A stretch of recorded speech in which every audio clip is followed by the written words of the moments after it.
Beijing, the world's largest carbon market, is ready and waiting on Chinese government approval, but may miss a goal of launching in 2017.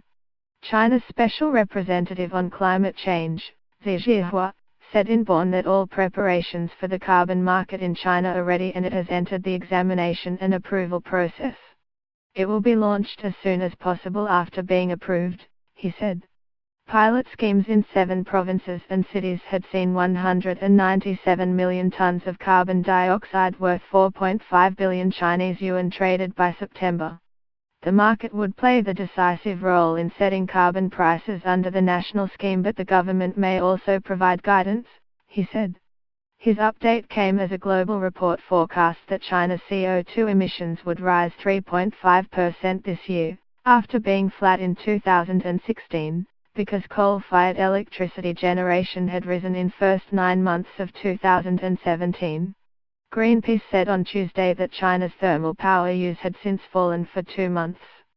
Greenpeace energy analyst Laura Miliverta said it was a significant signal for China to create a national carbon market and it could become an important policy tool in the long term. But short term, the carbon trading scheme would have limited impact because it is initially limited to the power sector where prices are regulated, he said. Mr. Miliverta said the 2017 growth in China's emissions, highlighted in a report by the Global Carbon Project, was due to an aggressive construction boom by local governments trying to inflate GDP numbers and shore up indebted smokestack industries. We've been expecting this surge to abate as the central government clamps down on the real estate bubble and moves to contain the build-up of debt, he said.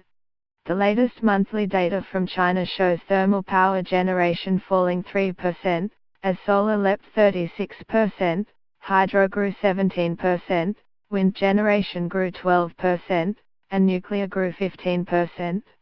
China's solar and wind generation are growing at a very impressive pace, he said.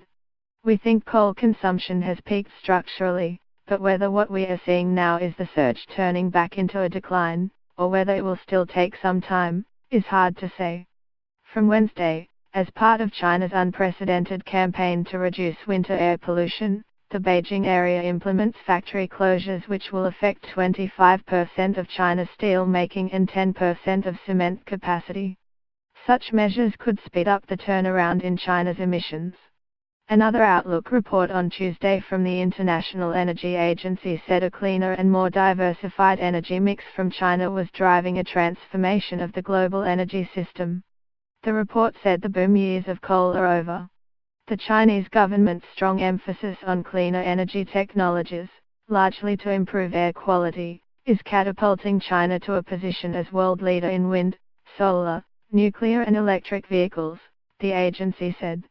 Mr. Miliverta said the IEA make it clear that China's coal consumption has already peaked structurally, and CO2 emissions are going to see either a long plateau or a peak and decline, depending on both the rate of growth of clean energy and the direction the economy takes, continued reliance on polluting heavy industry sectors or successful transformation to a more modern economy. In Bonn, Mr. Xi said China was on track to meet its commitment to reach a peak in carbon emissions around 2030.